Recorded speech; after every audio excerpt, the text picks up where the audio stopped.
Northwestern State, Pat? Oh yeah, everybody's talking about them in the off season here. We're certainly one of the marquee programs out there. Now this is Baylor doing what Baylor does, which is schedule horribly in the non-conference, and it's really just a chance to see what Baylor looks like with Jim Grobe as the coach. I don't even know whether they're going to turn his headset on because his coaching style is so different than Art Brow's, and they kept all the old staff, and they got players that fit what the old staff does. I think he's like the ultimate figurehead right now. But we had Jimbo Fisher on at the top of the hour. They start out with Ole Miss. You got Alabama, USC. Why is it that some coaches' programs are starting out with a tough opponent and Baylor starting out with Northwestern State? Yeah, Baylor hasn't gotten the memo that they're good yet, and that you need to start scheduling that way. They should have, because that's what kept them out of the college football playoff the first year. Was weak scheduling. And I think it's great that we have so many good opening season games. This is the best opening weekend I can ever remember because people have realized, A, we can play a neutral site game and make money on it, and B, we can help our strength of schedule by playing somebody who's good. And strength of schedule, at least ostensibly, means more nowadays with the playoff. With what's happening with Colin Kaepernick, I wondered would other players, would other teammates, players around the NFL follow suit? What about college football? Do you think we would see any sort of protest in line with Colin Kaepernick this season? I think it's less likely. Certainly I don't think you would see like a solitary guy or, one or two. I know he had a couple guys with him last night, but they've got less power in all of this. Maybe if it was a whole team thing, like the Missouri situation, where everybody got together and said, "This is what we're going to do," and guess what, coaches, you're going to go along with us because otherwise you don't have a team.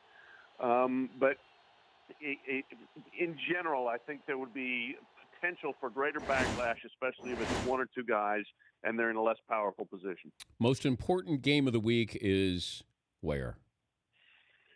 I kind of think Sunday, and I think for Charlie Strong in Texas against Notre Dame, because they cannot start like they did last year and not have everybody just completely get off the bandwagon for him. They got to play well, if not win. They've got to move the football. They've got to show something on offense and actually appear that they can throw the football, or else people will be starting to say, when do we bring in Tom Herman? I mean, they will give up in a hurry on Charlie Strong if this season doesn't start well. What did Tennessee tell you last night? Whew. Overrated. That's what they told me. That was amazing. They were very lucky to win. And Appalachian State's a good smaller program, and they played their guts out. But I thought Appalachian State coaches as much as anybody gave that game away by being too conservative at the end by bungling the clock. Yeah. So I mean, Tennessee is really lucky to get out of there with a win. They got to be coming out saying, "Holy cow, we can't take this level of play into the SEC, or we're doomed." Sneaky team you like this year?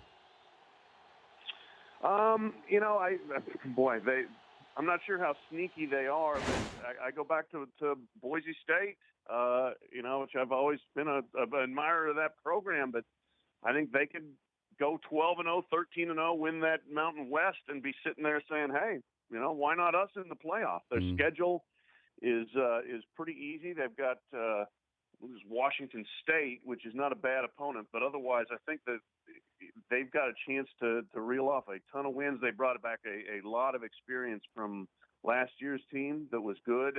They should, I think, once again be that program. They got Washington State and at Oregon State are their two non-conference games of note, and I wouldn't be shocked if they're undefeated.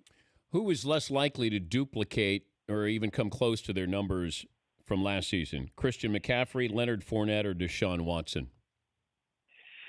Whew. I mean, Christian McCaffrey's numbers are so big. First of all, he got to play 14 games with the conference championship game. I mean, if they get into the playoff, maybe it could. But I mean, that was unbelievable productivity. He broke Barry Sanders' single-season all-purpose yardage record.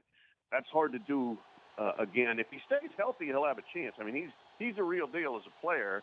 I think Iowa's defensive players are still in therapy from the Rose Bowl after what he did to them. But it's just, I mean, that's a lot to ask for a guy that's 6'2", 200 to stay healthy and carry the ball that many times in that many ways. You see, you know, a game that I think is sneaky great is UCLA Texas A&M. Yeah, it is. Hey, if I could have worked out, if I had the Dan Patrick swag copter, I could have tried to go to Houston, Oklahoma at noon, leave early, go catch the second half of in College Station of UCLA Texas A&M, and then come to Dallas. It would have been the perfect day. Enjoy your weekend, and it's always great to talk to you. I'm glad you're on the road for a change, Pat. Thanks very much. Trying to make you proud. Pat Forde from Yahoo Sports, the 40-yard dash on Yahoo Sports. The Dan Patrick Show, weekday mornings on Audience.